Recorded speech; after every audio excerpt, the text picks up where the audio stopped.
Salut à toutes, salut à tous, bienvenue dans le supplément de Tech Café qu'on enregistre en tout début septembre. Le principe du supplément de Tech Café, c'est d'aller explorer des sujets qui vont peut-être concerner parfois un peu moins de monde, mais qui vont permettre malgré tout d'approfondir votre veille des nouvelles technologies et de vous assurer en écoutant l'épisode hebdomadaire et l'épisode supplément que vous avez une couverture intégrale de ce qu'il ne faut pas manquer durant la semaine passée. Je suis Guillaume Vendée, podcasteur technophile enthousiaste, et je retrouve l'auteur et le responsable du conducteur de cet épisode, une fois de plus, c'est Guillaume Poggiaspala. Salut Guillaume, comment vas-tu ?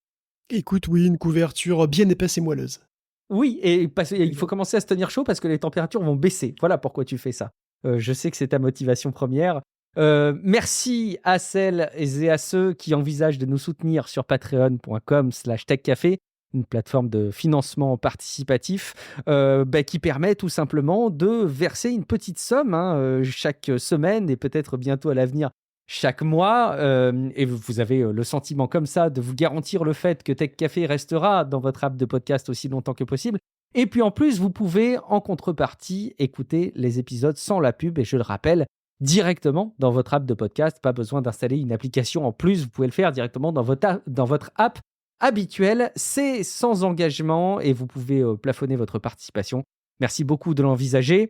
Merci à Kevin Salem, Didier Lutti et Julien Sénémo qui ont accepté de nous soutenir sur Patreon. Je vous invite aussi à déposer des avis sur Apple Podcasts, sur Podcast Addict ou des étoiles sur Spotify. Si vous voulez continuer à valoriser le podcast sur les plateformes et convaincre les personnes qui seraient indécises d'écouter au moins un épisode et peut-être même, soyons fous, s'abonner. On a plein de sujets très divers et variés à aborder ensemble. On va reparler de CrowdStrike. On sait que vous aimez bien Risque 5. Il y a des nouveautés là-dedans aussi. Bon, vous allez voir que Guillaume vous a fait une couverture sur plein d'aspects. Donc, comme il le dit, chaude et moelleuse. En préparation peut-être de cet automne ou de cet hiver, on commence, Guillaume, sans autre forme de procès, à commencer à parler de voitures électriques. Que dis-je des smartphones sur roues, finalement.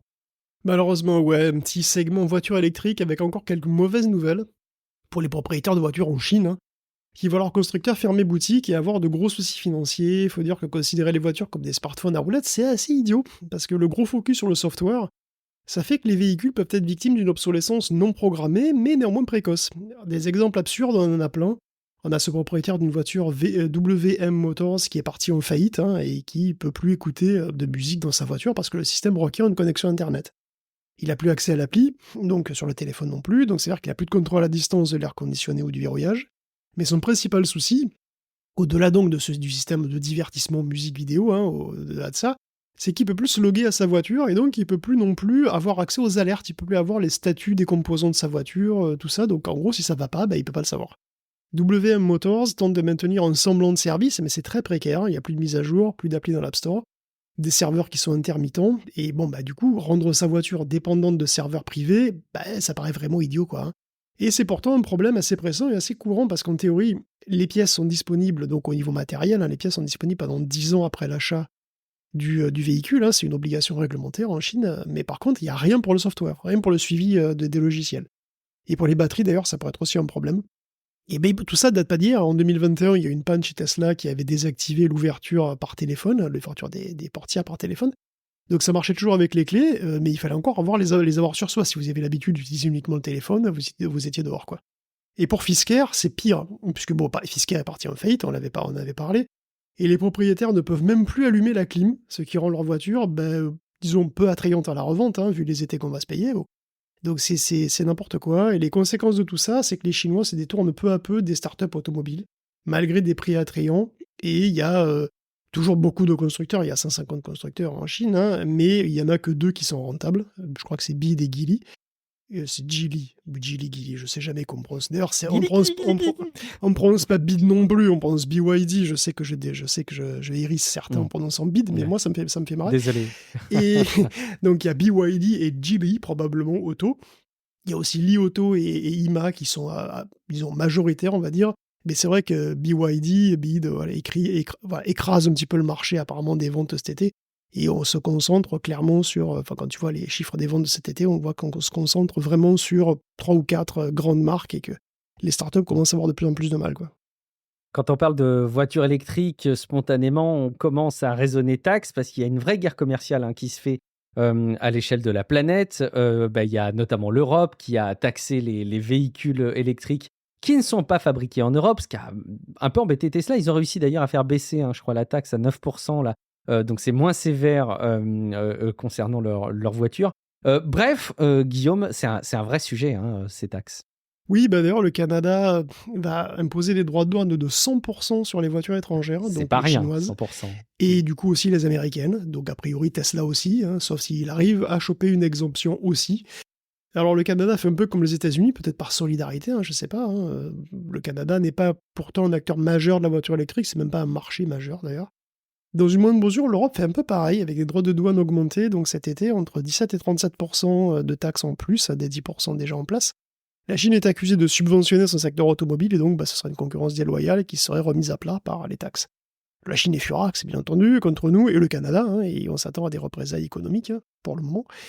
Et tout ça pour avoir une conséquence surprenante, parce que finalement, quel meilleur moyen pour éviter les taxes d'importation, c'est de ne pas importer.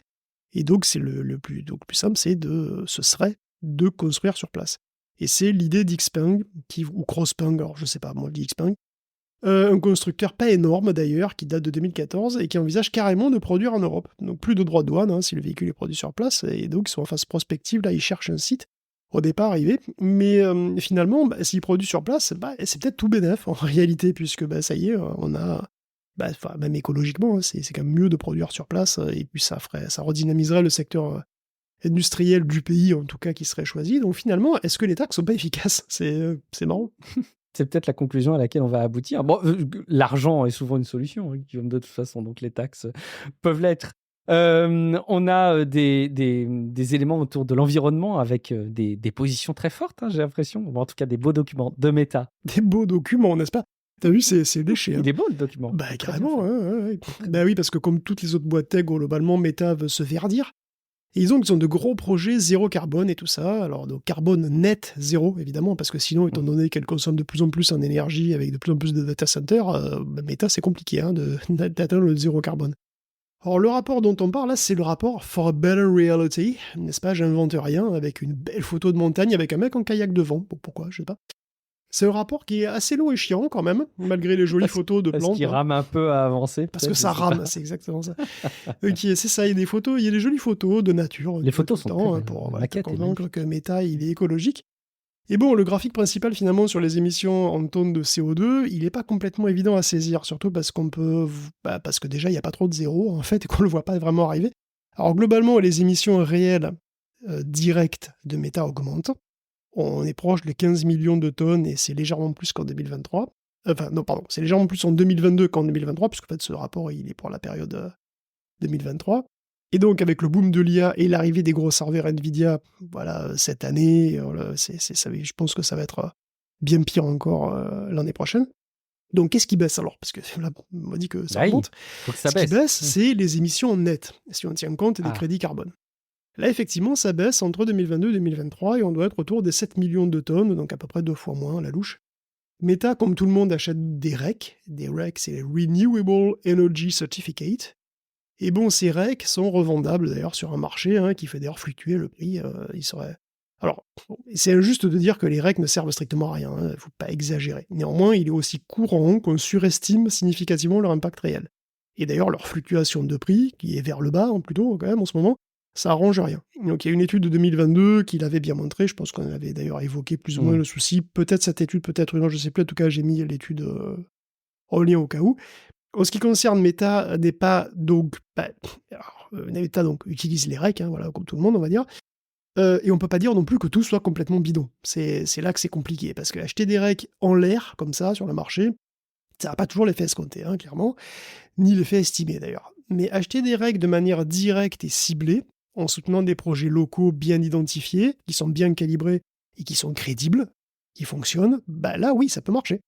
Et Meta le fait. Parfois, pas toujours, mais assez souvent, il essaye de le faire, et quand il le fait, ça permet effectivement de financer des mégawatts renouvelables sur la grille, qui sont réels, qui arrivent vraiment sur la grille, et non seulement pour Meta, mais aussi pour tout le monde, pour le reste de la population, et donc oui, on peut considérer du coup que la compensation est valable.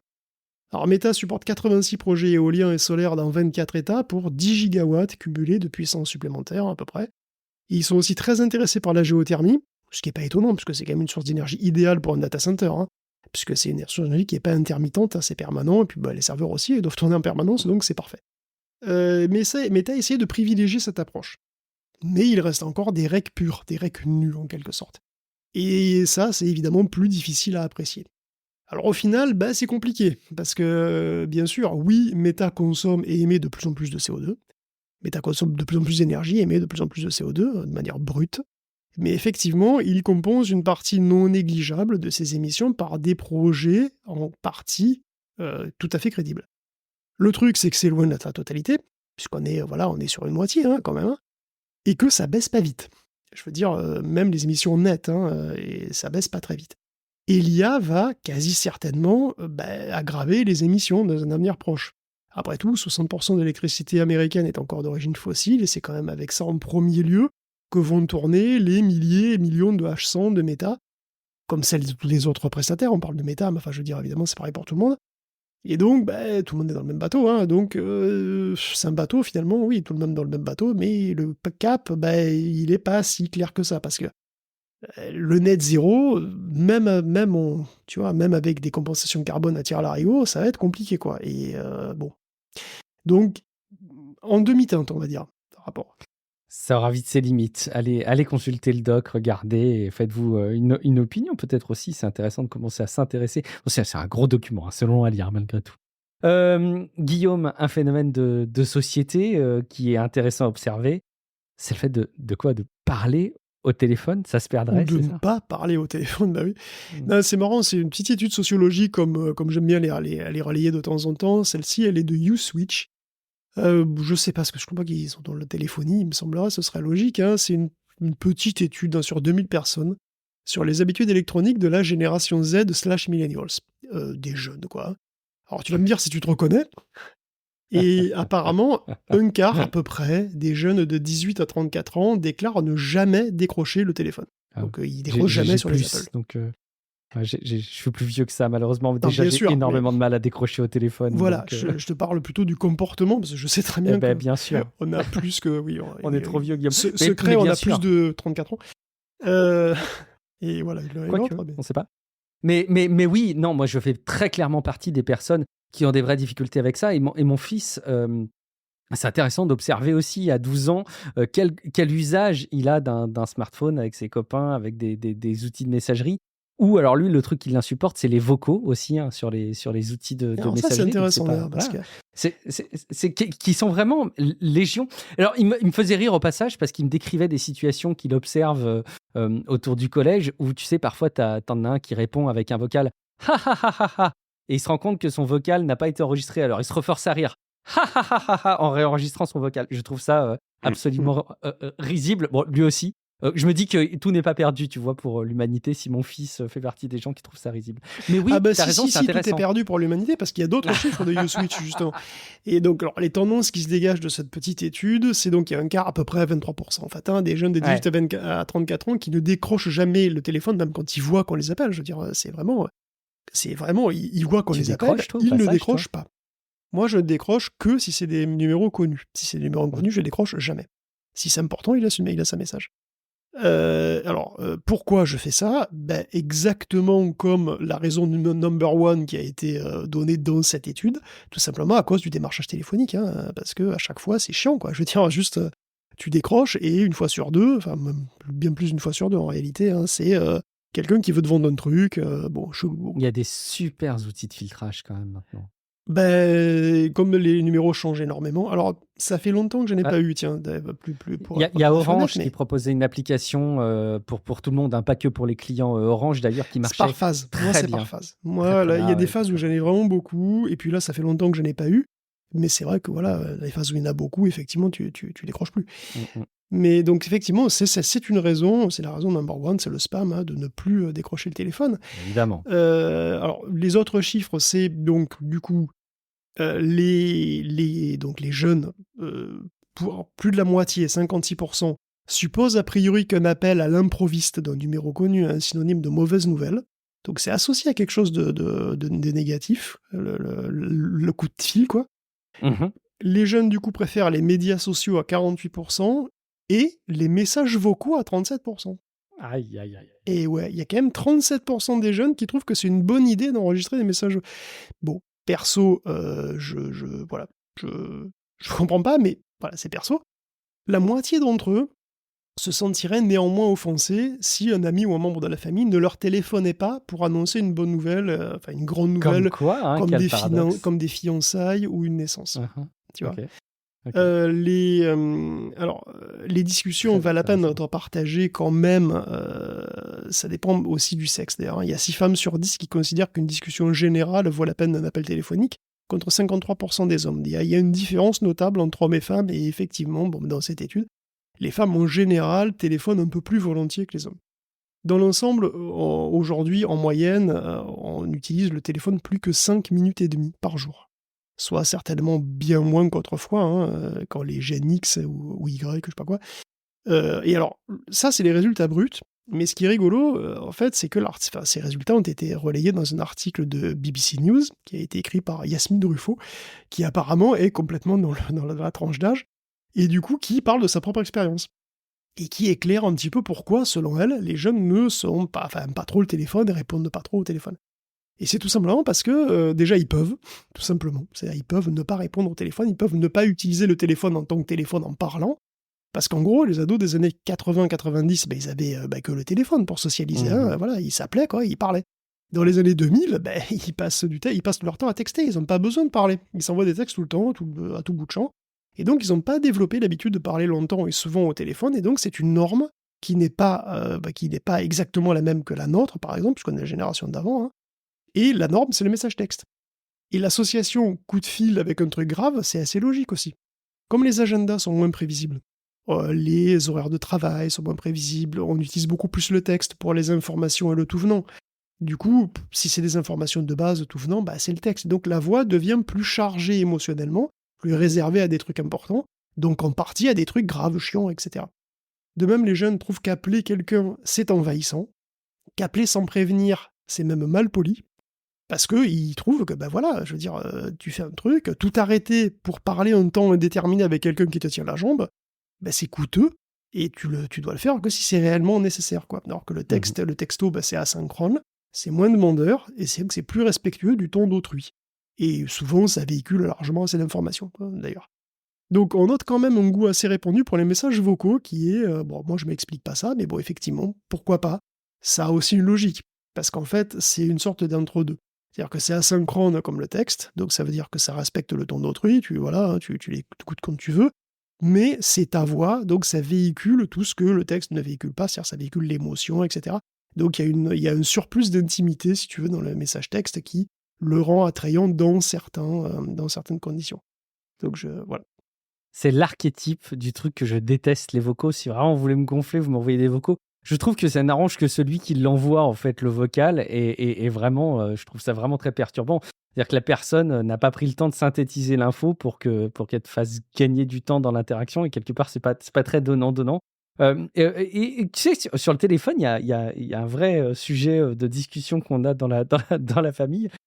Moi, je ne me limite pas. Alors, je n'appelle pas les gens à 2 heures du mat en leur demandant si ils ont oublié de racheter du lait. Mais par contre, je ne me limite pas trop sur les horaires et les circonstances du destinataire parce qu'on a maintenant des super outils de ne pas déranger, de vibreurs, etc. Et je me mets à la place des gens qui, naïvement, hein, de ma part, doivent faire comme moi et justement sont très à l'aise pour pas décrocher si ça les arrange pas.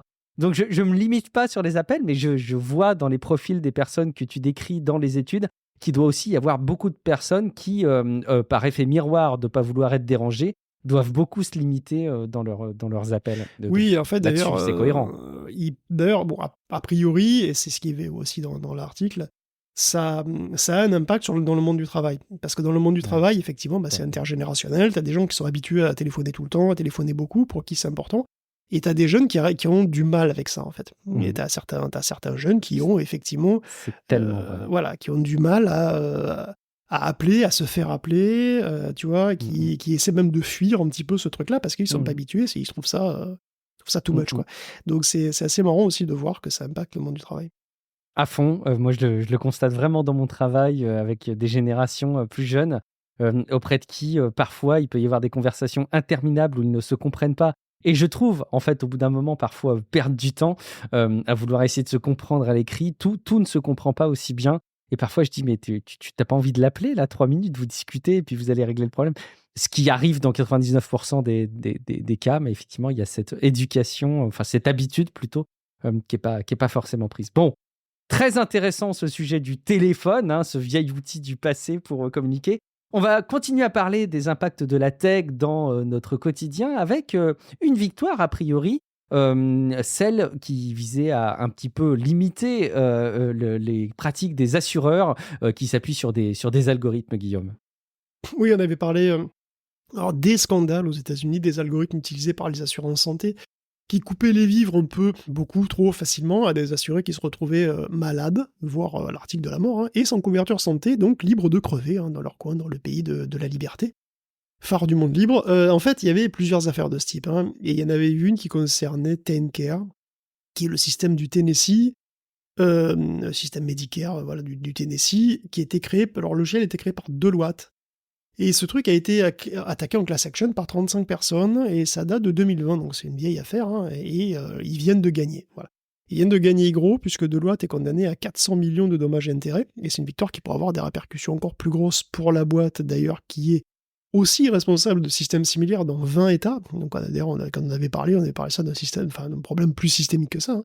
Et donc le Texas et une association de défense des droits a demandé à la FTC d'enquêter sur ce que fait Deloitte au Texas, où il se passerait strictement la même chose en réalité qu'au Tennessee, et bon, sans aucun doute dans plein d'États. Une attaque en règle entre Yelp, que je soupçonne parfois de disparaître. Enfin, moi, c'était une marque que je connaissais bien, qu'on voyait souvent passer.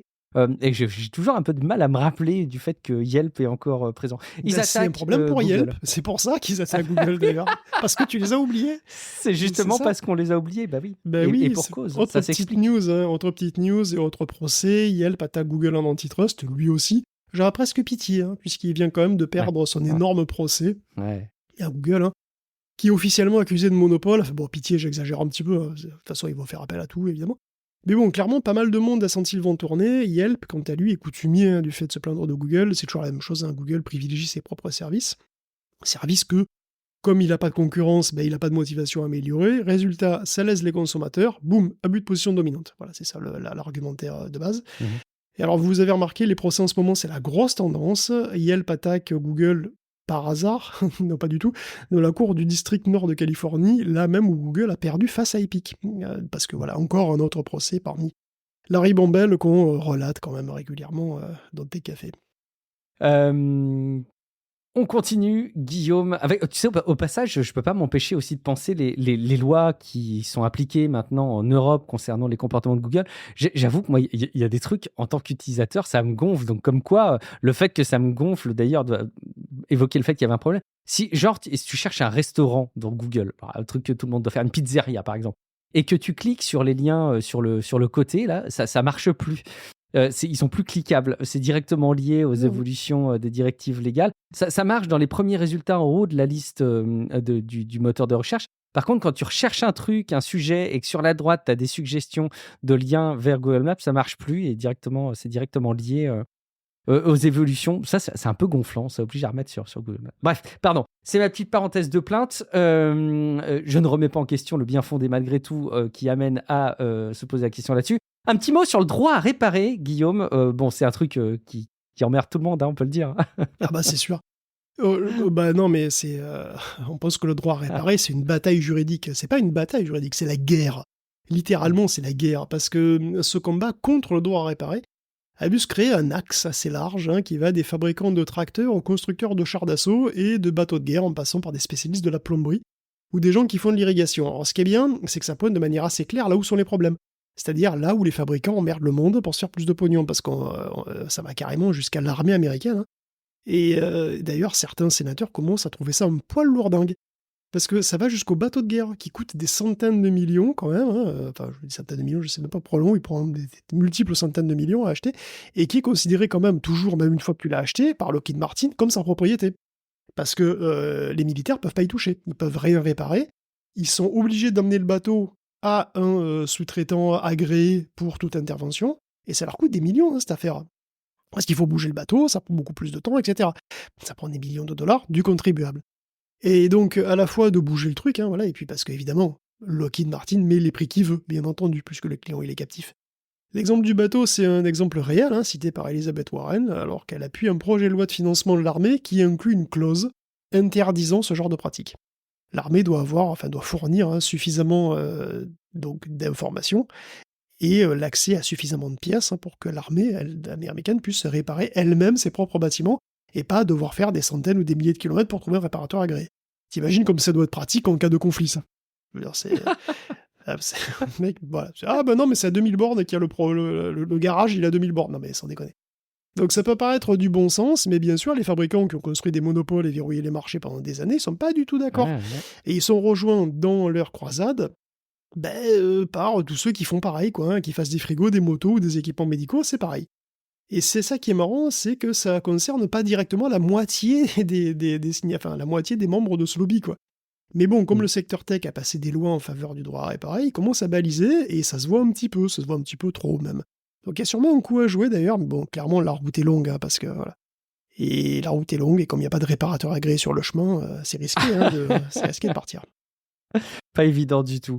Ça s'applique vraiment partout. Un avis d'essai, quelque part, hein, Guillaume. Je sais que toi, tu t'appuyais, si je dis pas de bêtises, sur des articles qui étaient issus de ce complètement, bien sûr. canard. Mais c'est même le cœur lourd. Hein, que je dois vous annoncer la mort d'Anantech. Hein. C'est quoi donc Anantech ? C'est un vieux site de tech de très bonne qualité, très technique, qui allait vraiment au fond des choses et qui a servi, oui, c'est vrai, de multiples fois pour des sujets de ce podcast, hein, en particulier autour de la chronique des composants, hein, chronique qui a été un peu fusionnée dans le supplément, hein, vous l'avez constaté, hein, donc chronique qui a perdu en spécificité, ce qu'elle a peut-être gagné en régularité, je sais pas. Oh, c'est beau. Et ce n'est pas le sujet, de toute façon. Mais le sujet, c'est l'arrêt du site créé par donc Anand Lal Shimpi en 97, donc ça vient de là, Anantech, tout simplement.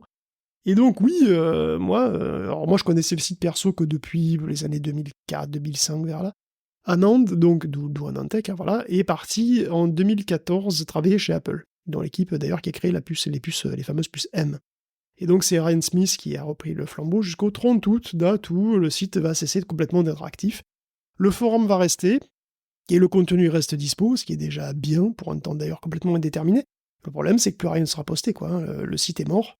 Et voilà, donc déjà, il y a 10 ans, Anand disait vouloir lutter contre la tendance qu'il trouvait déjà assez manifeste sur Internet, qui devenait une nouvelle télé. Une nouvelle télévision. Pour lui, ça devenait la nouvelle télévision. C'était que le début, mais il pensait vraiment que c'était une tendance lourde, hein, qu'Internet allait autant privilégier le sensationnalisme et l'idiotie ambiante que la télévision. Alors, je vous laisse juge, savoir si cette prévision s'est confirmée ou pas. Mais bon, plus un non-tech, c'est encore un peu moins de journalisme sur Internet, et ça, c'est quand même un peu triste.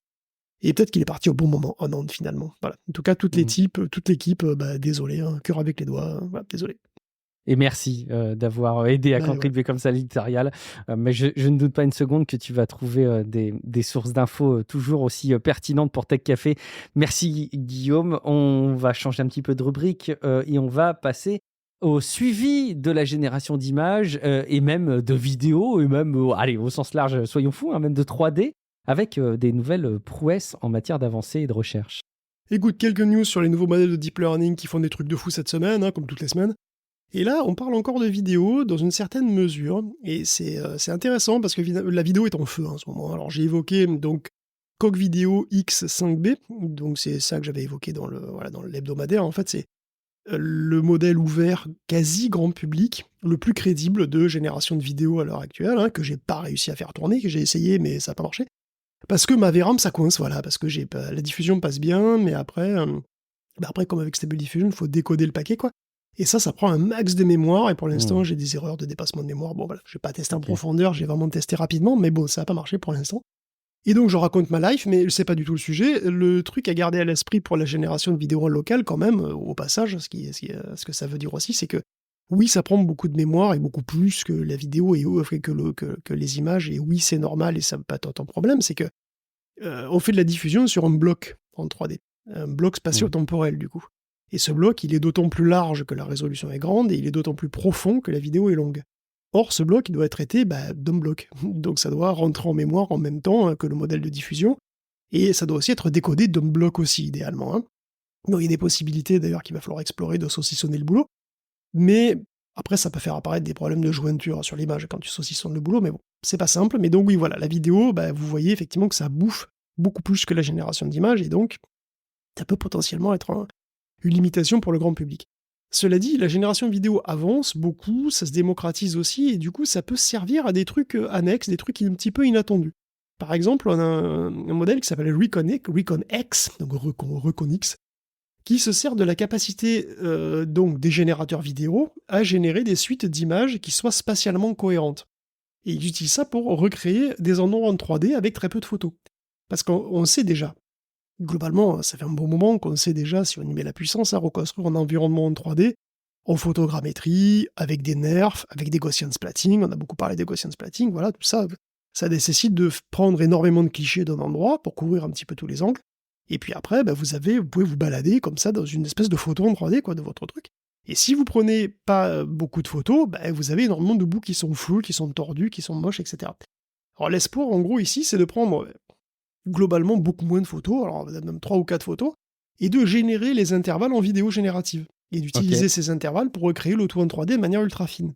Donc la génération de la vidéo se base pas sur un prompt texte, mais sur une série de guides. Et ces guides, c'est quoi ? C'est les photos elles-mêmes.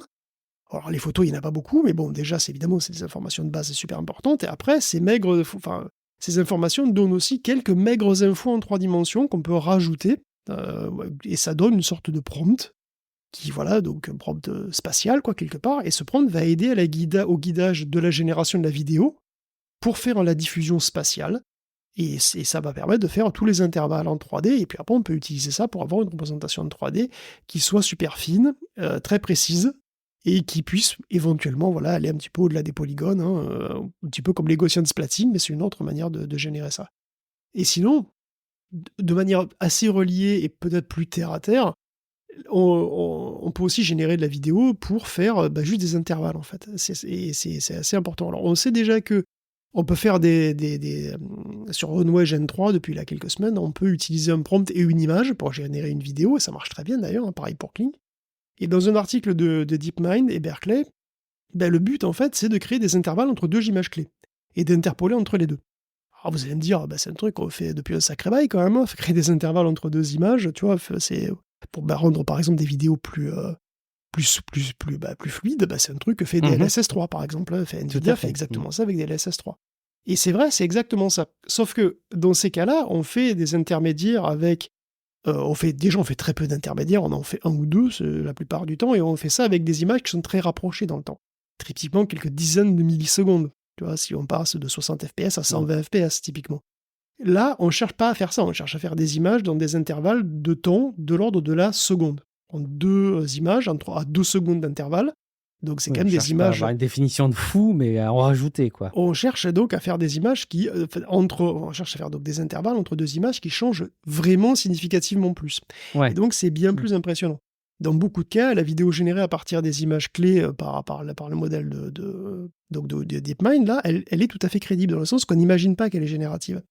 La procédure, elle est assez complexe, parce qu'en fait, ce qu'on va faire, c'est on utilise encore un diffuseur en 3D, on va prédire la suite d'images dans les 2 sens.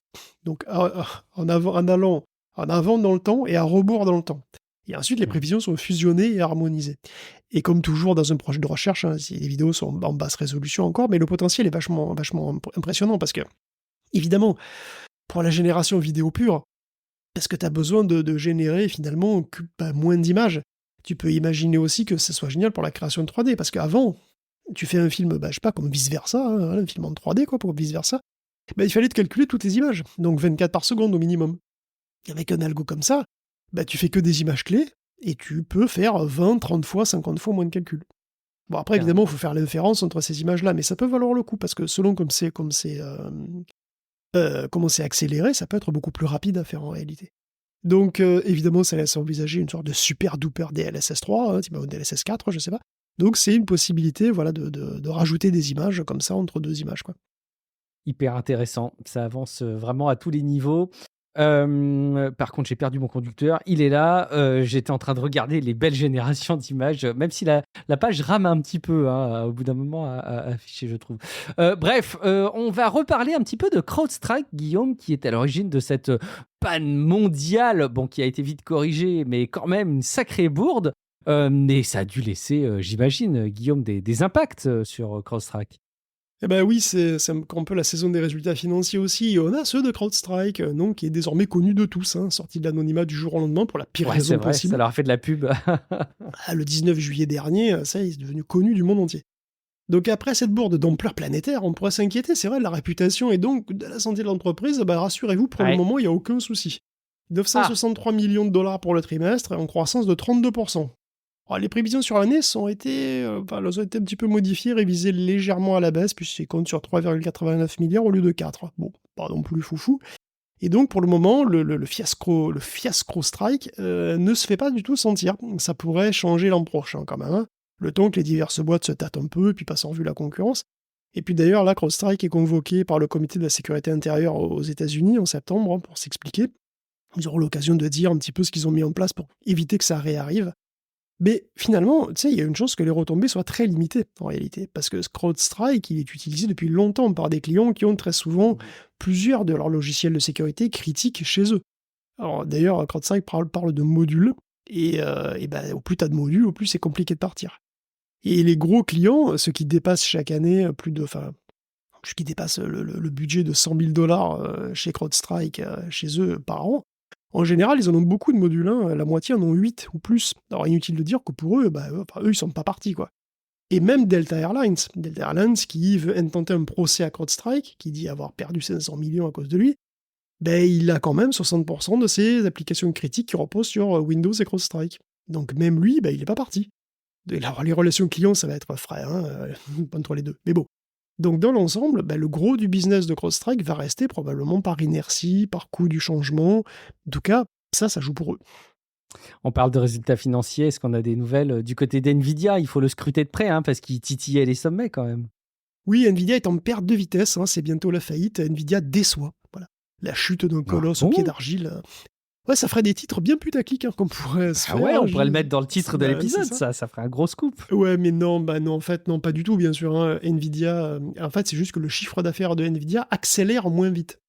Alors, 30 milliards de dollars de revenus sur le trimestre, en croissance de 122% par rapport à la même période l'an dernier.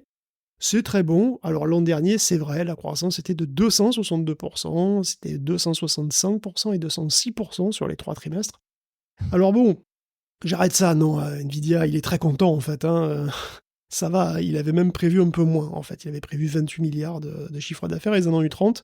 L'action est un peu plus basse, c'est vrai, que pendant les sommets, mais elle reste toujours plus élevée qu'il y a un mois et 10 fois plus élevée qu'en 2023. Cela dit, c'est quasi certain, ça va pas encore monter de 10 fois. Le jackpot qu'il y avait à se faire avec Nvidia, il est passé, donc ça va vendre. Voilà, l'action va fluctuer, il y avait des prises des bénéfices qui vont se faire, on peut encore monter en tendance, effectivement, si la fièvre de l'IA continue encore tant soit peu durablement. D'ailleurs, c'est mieux pour la boîte que l'action reste haute, parce qu'il paraîtrait que c'est absolument horrible de travailler pour Nvidia.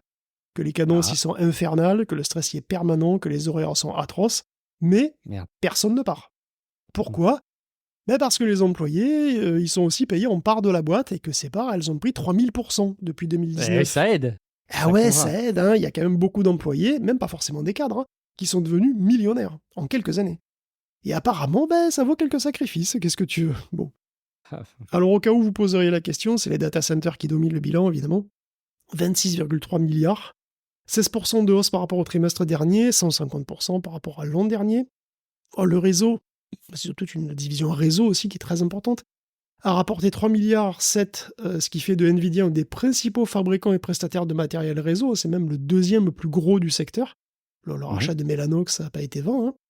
Et, oui, je l'ai presque oublié, ils font aussi des cartes graphiques, et ça leur rapporte autour de 2,5 milliards, c'est-à-dire 10 fois moins que les data centers.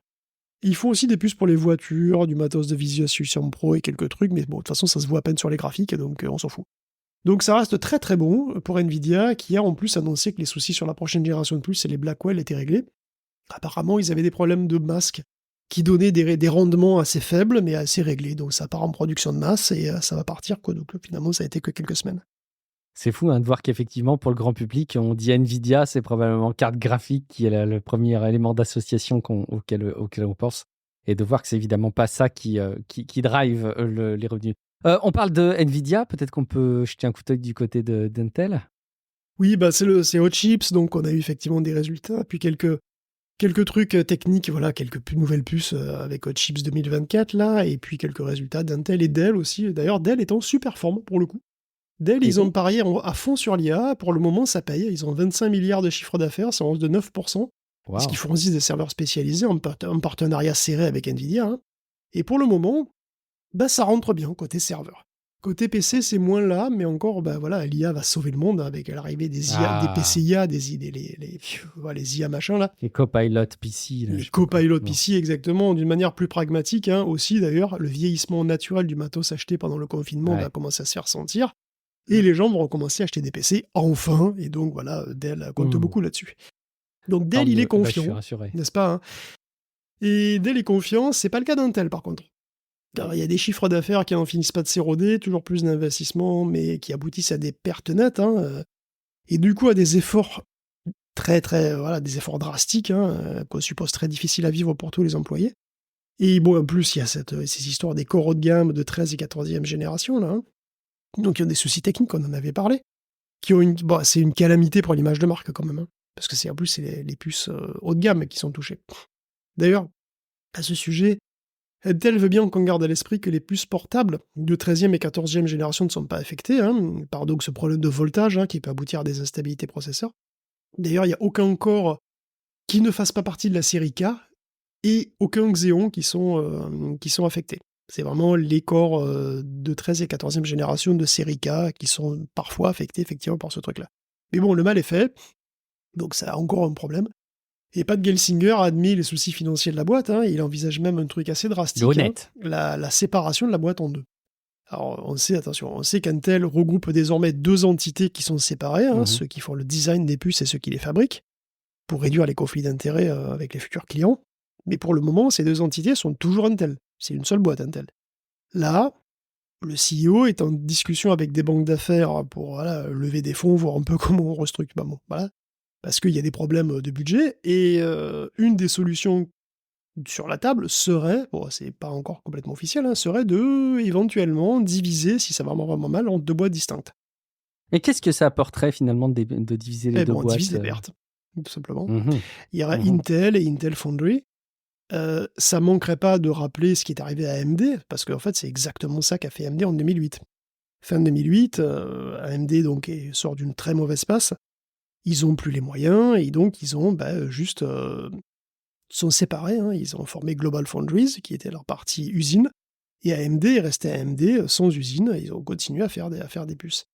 Et Global Foundries a continué sa vie de manière complètement indépendante. D'ailleurs, elle a continué à faire des puces pour AMD pendant un petit moment, et puis après, de toute façon, elle s'est faite. Aujourd'hui, elles font plus des puces qui sont suffisamment évoluées avec des process suffisamment rapides pour concurrencer. Donc, AMD est obligé de s'adresser à TSMC ou Samsung. Mais à l'époque, c'était le prestataire, c'était le fabricant privilégié, mais c'était quand même une autre boîte. Et bon, est-ce qu'on s'achemine vers un truc comme ça pour Intel ? C'est pas clair, ce serait assez énorme, on n'en est pas là, mais le simple fait qu'il commence à y avoir des discussions là-dessus, c'est quand même un petit peu inquiétant, quoi.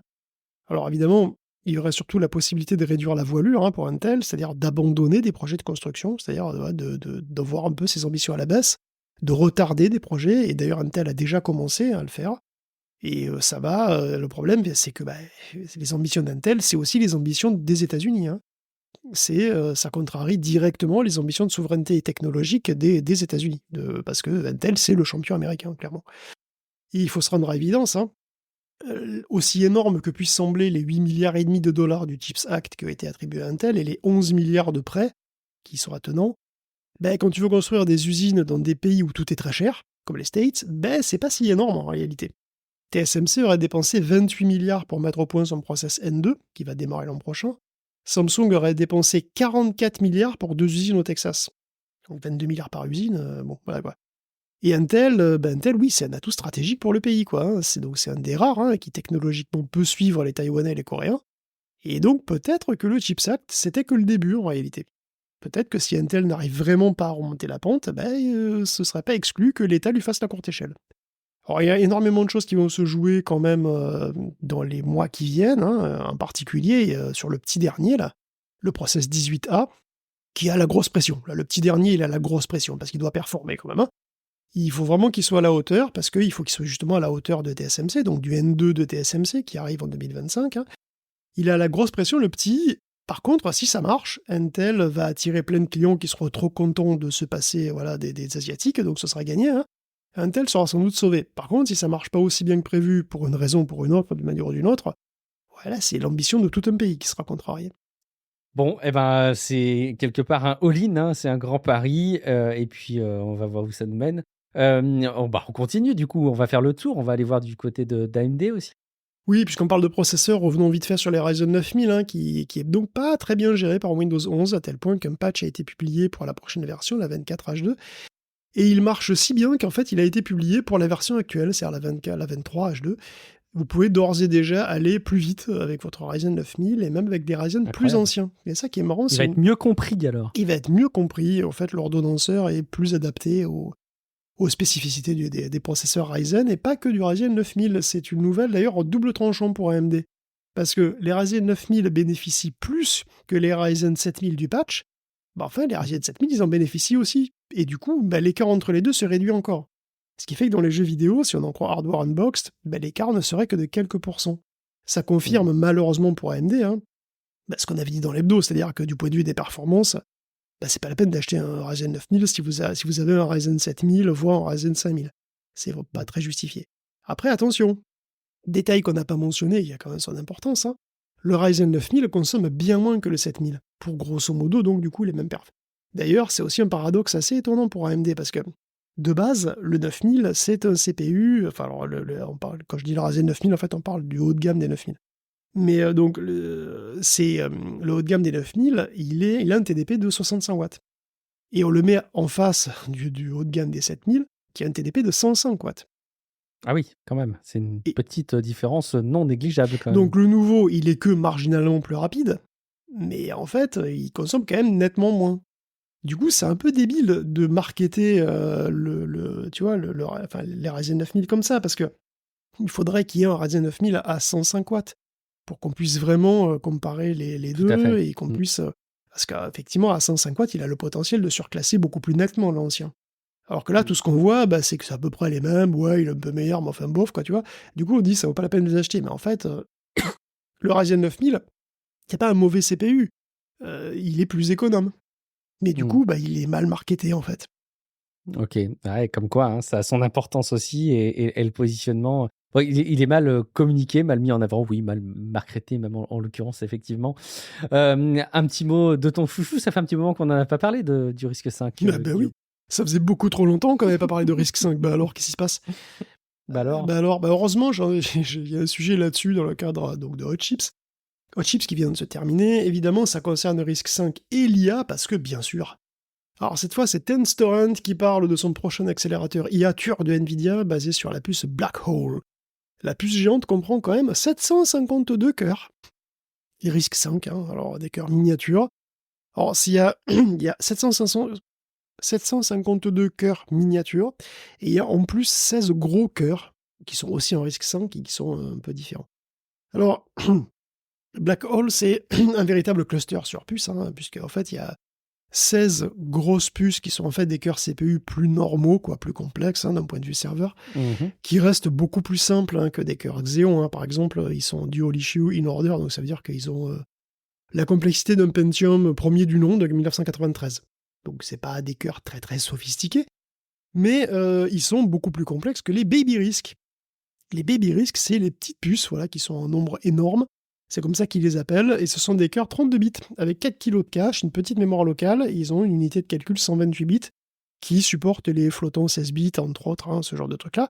Donc c'est des cœurs CPU que vous voudriez clairement pas pour votre station de travail Linux, même si, en fait, c'est exactement ce qu'ils font, puisqu'ils font tourner un système Linux, sur l'accélérateur lui-même.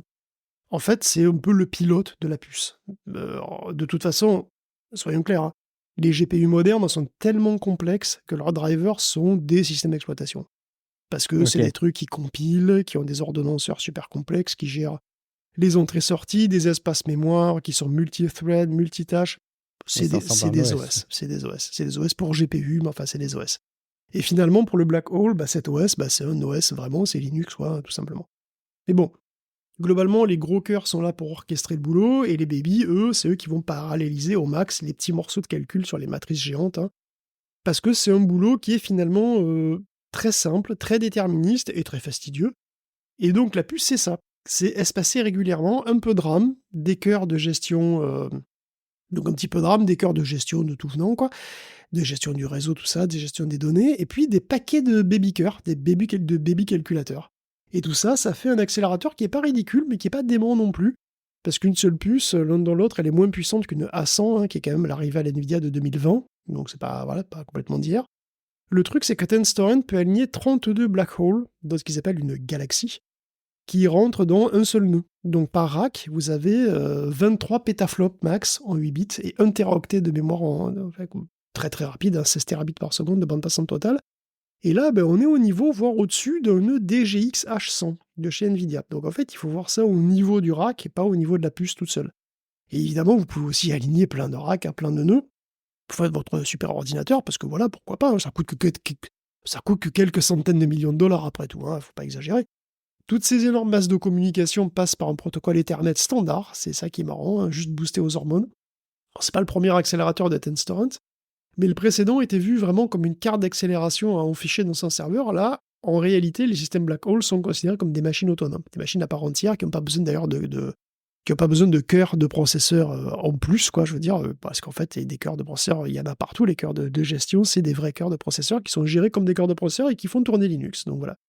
Donc les black holes sont considérés comme des machines autonomes, des ordinateurs à part entière, mais qui sont spécialisés deep learning, a priori, même si vous pouvez évidemment le programmer pour autre chose. En fait, tout est affaire de comment vous garnissez les données dans le machin, comment vous les architecturez dedans, en fait, hein, comment vous les mettez, et comment vous les déplacez dans les divers clusters. Et si ça vous amuse, vous pouvez d'ailleurs programmer ça en assembleur de manière extrêmement fine.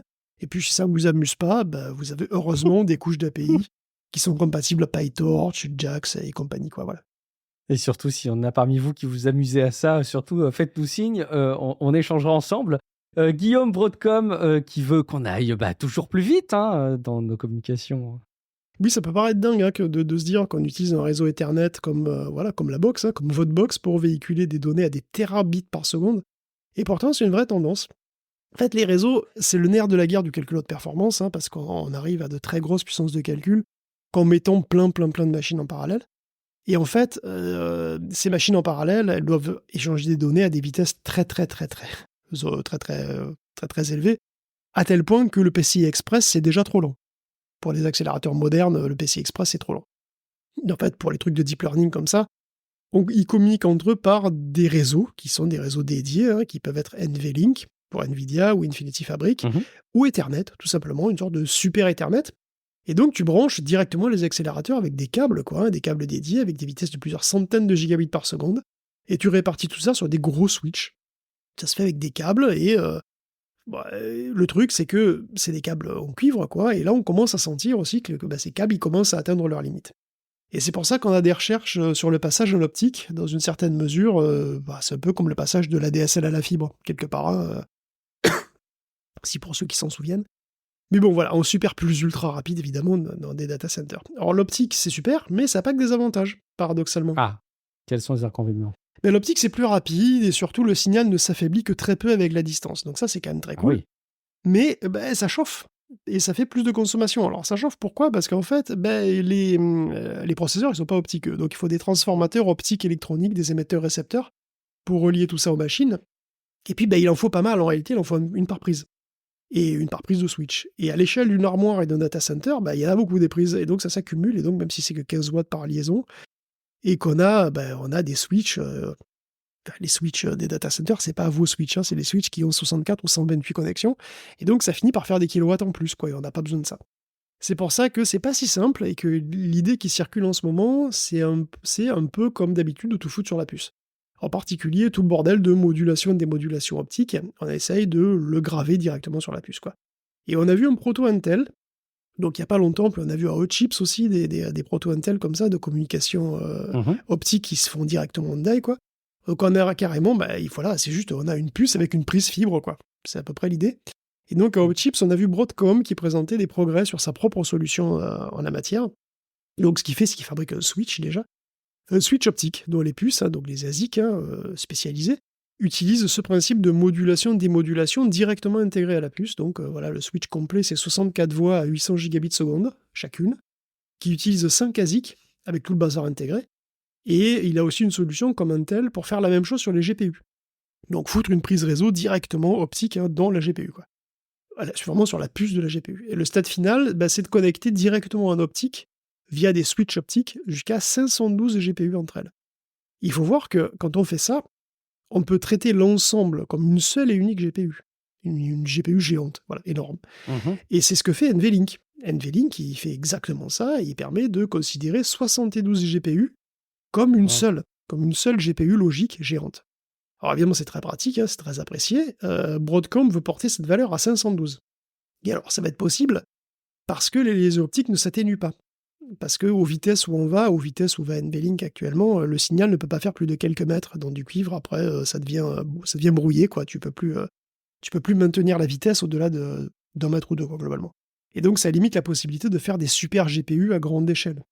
Et donc, c'est important de savoir ça aussi, c'est qu'il y a plusieurs échelles dans le calcul de performance. Il y a l'échelle de la GPU, et la GPU, c'est déjà une grosse puce qui est elle-même un cluster, avec plein d'unités de calcul, avec une hiérarchie, quoi, voilà, à elle-même, en elle-même dans la puce.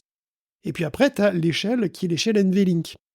L'échelle NVLink, c'est le réseau le plus rapide possible, et ce réseau est suffisamment rapide pour pouvoir faire abstraction du fait que tu as plusieurs GPU, et tu peux, du point de vue du programmeur, considérer que tu n'as qu'une seule GPU énorme, avec énormément de puissance de calcul et énormément de mémoire, et ça, évidemment, pour entraîner des énormes modèles de langage, c'est super.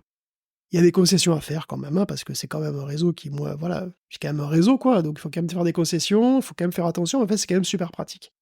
Et après, évidemment, au-delà de ça, bien entendu, tu as le réseau plus large, qui est un réseau de super GPU, en réalité. Donc c'est l'étage au-dessus. C'est plus lent, mais du coup, tu peux avoir beaucoup plus de machines. Là, c'est carrément à l'échelle du data center, en fait. C'est le réseau local du data center qui permet de relier les super GPU entre elles.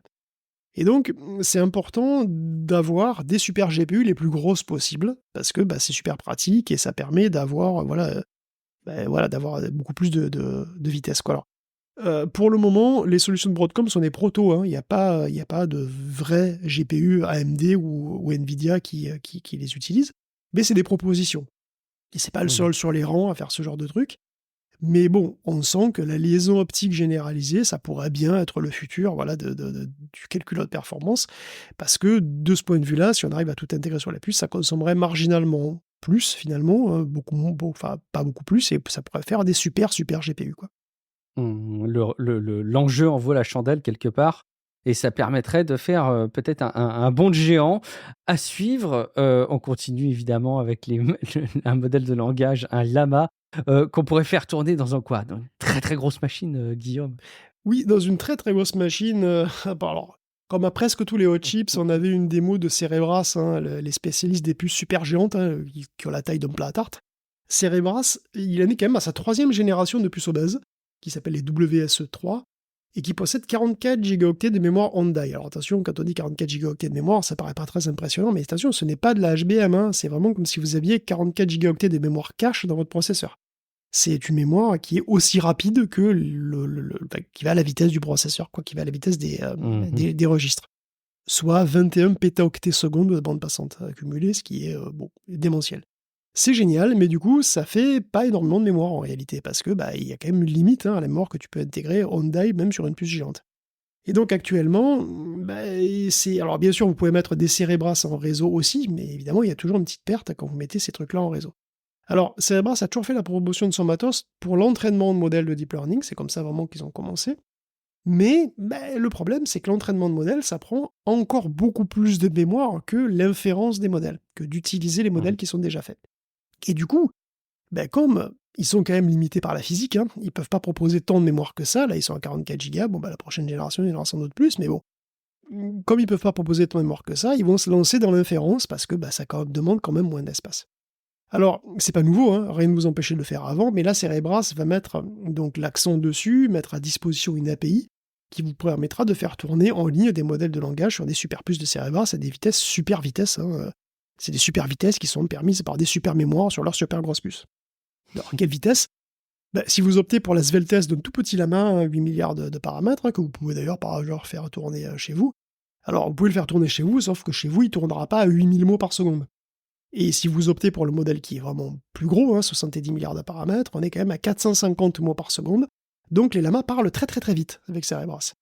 Le souci, c'est qu'ils ne sont pas les seuls à offrir ça, hein. Des lamas qui parlent vite, on a aussi chez Grok en particulier, parce que Grok fait un peu pareil, ils ont un hardware très spécifique eux aussi. Alors Grok, encore une fois, hein, c'est pas le Grok de X, hein, c'est pas Grok avec un K, c'est Grok avec un Q.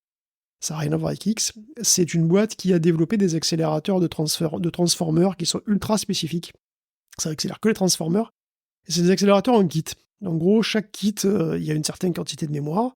Et puis, vous alignez les kits que vous branchez globalement directement les uns sur les autres, quoi. Et puis, vous alignez autant qu'il y a de paramètres, enfin, autant que vous en avez besoin pour faire rentrer tout ça. Et quand vous avez fait rentrer tout ça, ce qui est intéressant, c'est que, à la différence d'un GPU standard, la mémoire, elle est là aussi on-die. Elle est directement sur le device, il n'y a pas d'aller et retour, quoi. Une fois que la mémoire est chargée, les données ne bougent pas quelque part. Et ça, c'est un très gros avantage. Et c'est un peu comme sur Cerebras, ça permet d'atteindre des vitesses très très élevées. Alors, on se retrouve avec donc 2 prestataires de langage ultra rapides, et qui sont du coup très très peu chers. On est à 60 cents par million de tokens pour Cerebras, pour 70 millions de paramètres, hein, donc c'est quand même vraiment quasi dérisoire, quoi. Donc c'est une bonne idée pour Cerebras, parce que oui, voilà, leur approche de faire de la mémoire ultra méga rapide, mais du coup pas très très grosse, je pense que ça les handicape carrément pour entraîner des modèles qui sont de plus en plus énormes. Là, le dernier Lama, c'est 405 milliards de paramètres, hein, le dernier Lama 3. On imagine que GPT-5, bon, c'est encore beaucoup plus gros que ça. Et bon, une puce Cerebras, c'est 44 gigaoctets, ce qui veut dire qu'il en faut déjà 4 rien que pour faire l'inférence d'un Lama 70B. Donc si tu devais faire l'entraînement, par exemple, du Lama 405B, hein, qu'a fait Meta très récemment, en 16 bits, ça consommerait, mais je sais pas, il en faudrait 50 fois plus, quoi. Donc bon, voilà, on comprend aussi pourquoi il bascule sur l'inférence. On comprend. Parfait. On va terminer avec là aussi des gros calculateurs, hein, des grosses machines, avec là aussi de l'IA, Guillaume. On peut terminer avec un acteur dont on parle pas tant que ça et qui est pourtant énorme, hein, c'est IBM. IBM qui est très orienté pro et qui paradoxalement fait pas tant que ça parler de lui actuellement pour l'IA, ce qui est assez fou quand on y pense, parce qu'il faut se souvenir que c'est quand même IBM qui a fait Deep Blue à l'époque, hein, qui a battu Kasparov, et c'est aussi lui qui a fait Watson, le système qui en 2011 a battu des vrais gens, hein, au jeu télévisé Jeopardy dans des conditions réelles. Watson qui est par la suite devenu d'ailleurs une offre logicielle complète qui a été un échec retentissant. Alors ils ont essayé de l'utiliser en médecine notamment et ça n'a pas marché. Même si je dirais que c'était pas un échec, ça n'a pas marché, voilà tout. C'est un mélange de systèmes pas assez robustes, surtout pour le secteur médical, et puis surtout probablement aussi de promesses mirobolantes, d'investissements trop optimistes, d'attentes trop hautes, hein, et de retours sur un investissement trop faible. Mais bon, voilà. Watson, c'est un ordinateur impressionnant à l'époque. Hein, c'était un truc qui avait presque 3000 cœurs, 16 téraoctets de mémoire vive, 80 teraflops. C'était un truc qui était capable d'analyser 500 gigaoctets de données par seconde. Mais bon, voilà, il utilisait des algos qui n'étaient pas du tout du deep learning à l'époque, hein, pour analyser des énormes bases de connaissances. C'est comme ça qu'il avait battu Jeopardy. Bon, enfin, qu'il avait battu les gens au Jeopardy. Mais aujourd'hui, Watson est devenu Watson X, et par contre, maintenant, ça repose sur un gros modèle de langage, hein, qui s'appelle Granite. Mais bon, médiatiquement, ils sont pas trop vraiment sur le devant de la scène, hein, et en tout cas pas du tout comme à l'époque des Jeopardy, hein, qui avaient fait la une de tous les médias. Mais bon, à OutChips, néanmoins, ils étaient quand même là pour parler un peu d'IA et aussi de leur nouveau processeur pour mainframe, parce que IBM a une cible qui est très très bien identifiée, hein, et un marché qui est vraiment leur chasse gardée depuis des décennies, c'est les mainframes. Alors les mainframes, en fait, c'est quoi? C'est à la base, c'est des serveurs, hein. Mais c'est des serveurs, c'est pas des fermes de serveurs, c'est vraiment une mainframe, c'est un ordinateur, en gros une sorte d'énorme ordinateur qui tient dans une armoire, qui est une très grosse machine, très très chère, mais qui est surtout ultra optimisé pour être d'une sécurité et d'une fiabilité à toute épreuve. Dans un mainframe, un CPU peut mourir grillé en direct. Tu peux l'enlever et en mettre un autre sans même que l'utilisateur ne s'en rende compte. Les mainframes, c'est des machines très très chères, utilisées par des banques par exemple, pour des services critiques, des services qui ne peuvent pas rater, voilà, qui ne doivent jamais s'arrêter sous aucun prétexte. Parce que sinon on perd du pognon et ça c'est mal. Voilà. De même, ces mainframes manipulent quasi exclusivement des données chiffrées.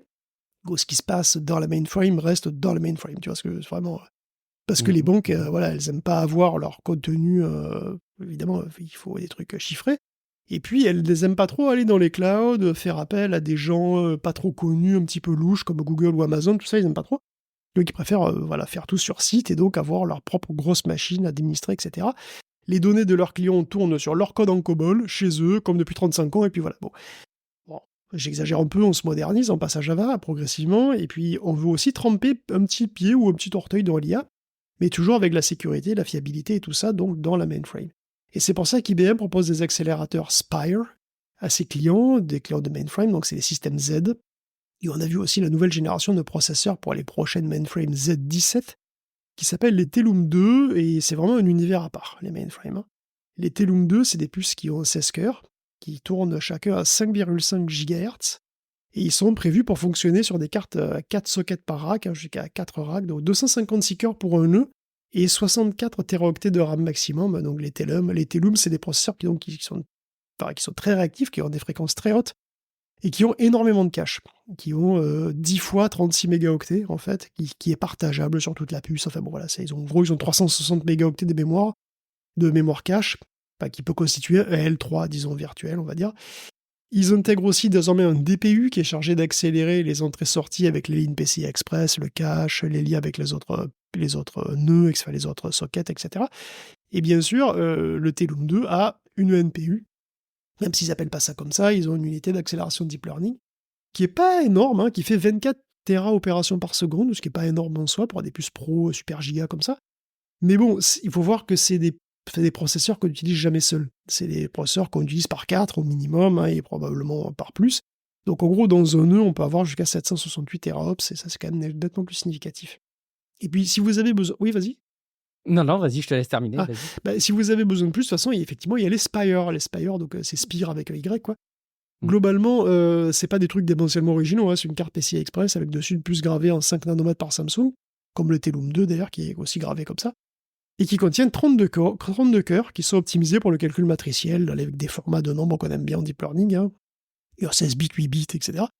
Et la RAM, c'est juste de la DDR5, et il y en a beaucoup par contre. Il y a 128 gigaoctets de DDR5, c'est appréciable. L'ensemble donne là encore pas énormément de trucs, 300 teraops, mais c'est 75 watts, donc c'est vraiment pas énorme, et ça permet de faire de l'inférence modeste en local, quoi. Plutôt de l'inférence.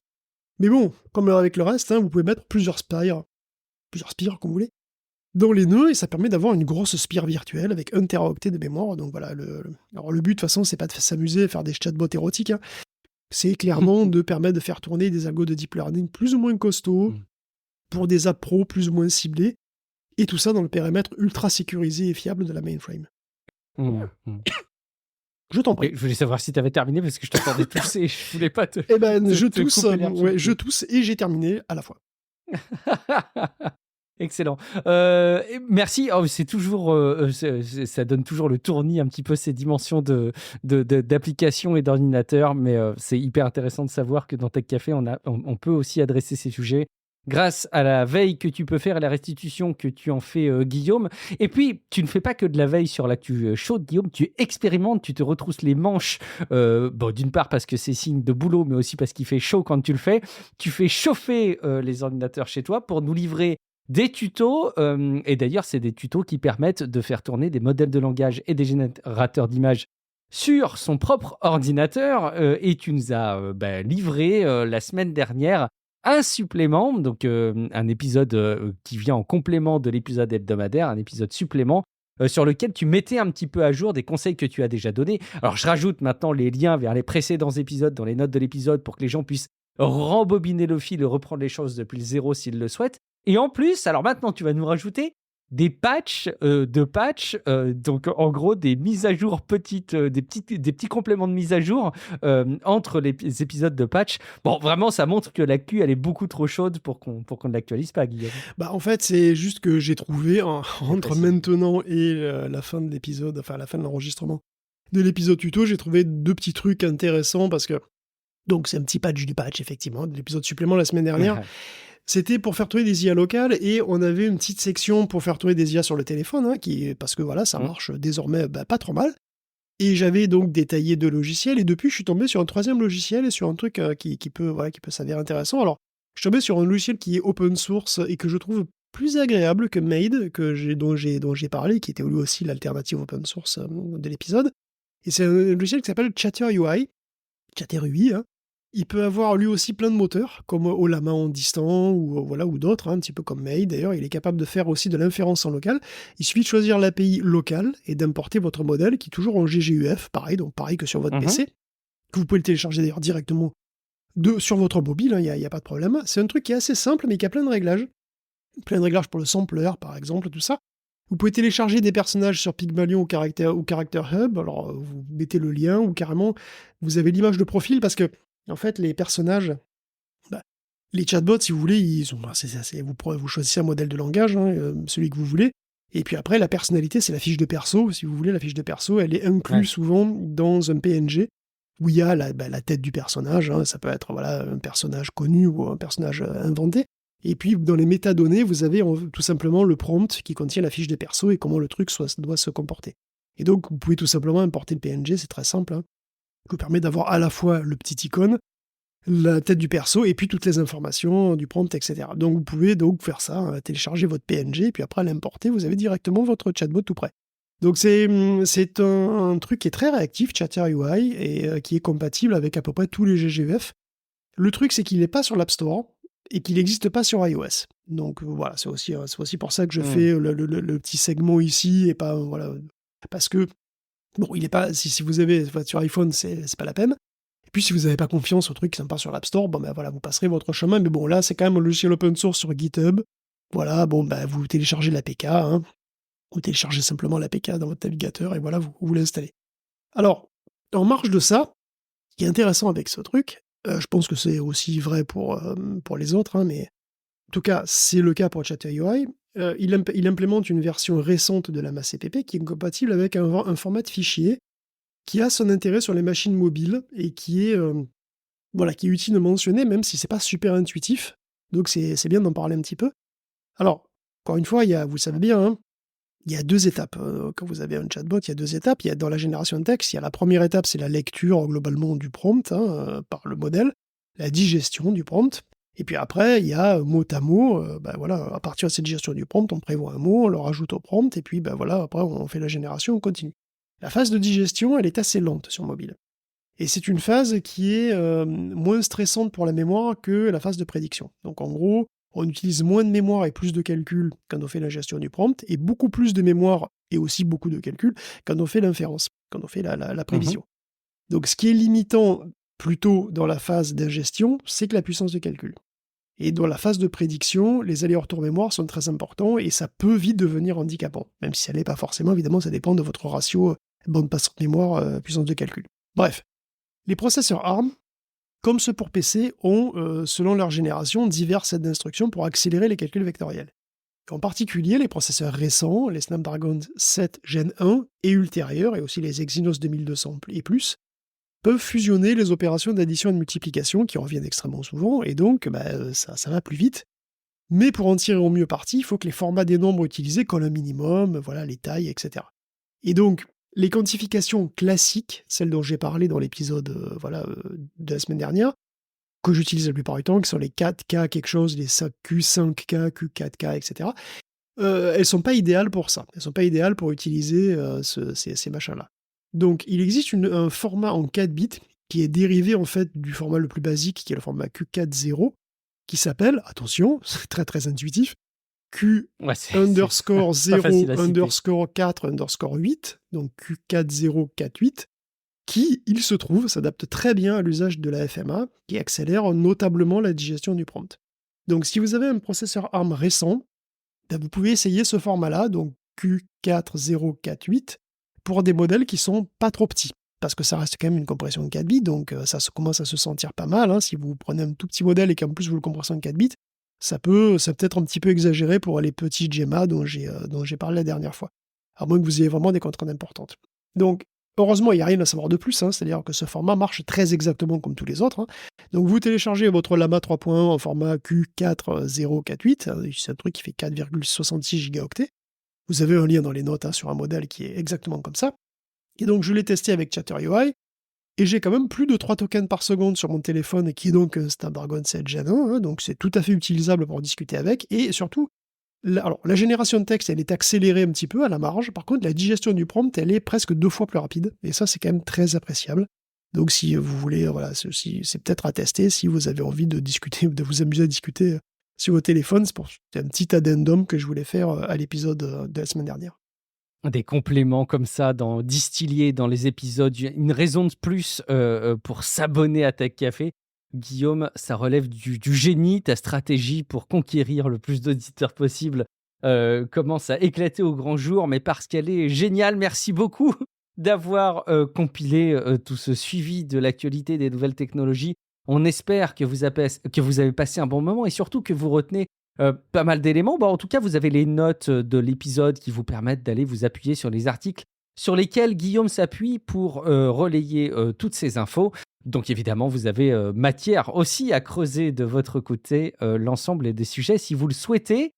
En attendant, Guillaume, on peut inviter que nos auditeurs et nos auditrices, si jamais ils et elles sont convaincus de l'intérêt et du bien fondé de Tech Café, de venir nous soutenir sur Patreon, patreon.com/techcafé. Il y a toutes les infos, un abonnement à l'épisode aujourd'hui et demain mensuel avec des évolutions de Patreon dont on vous parlera, qui vous permettent notamment de profiter des épisodes sans la pub, mais aussi et surtout de vous garantir le fait que Tech Café reste et restera encore longtemps dans votre application mobile qui vous permet d'écouter les podcasts au quotidien.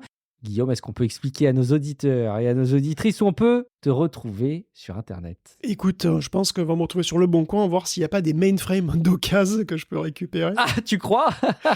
Ça serait rigolo de te prendre une IBM Z, je sais pas. Ils en sont à la Z17, je sais pas. C'est tirable une Z10 Z5. À retirer sur place. À retirer sur place. Ouais, je pense qu'il vaut mieux, ouais. Il vaut mieux, effectivement. Merci infiniment, je suis Guillaume Vendée. Vous me retrouvez dans quelques jours pour un prochain épisode de podcast. Ciao à toutes et à tous. Ciao à tous.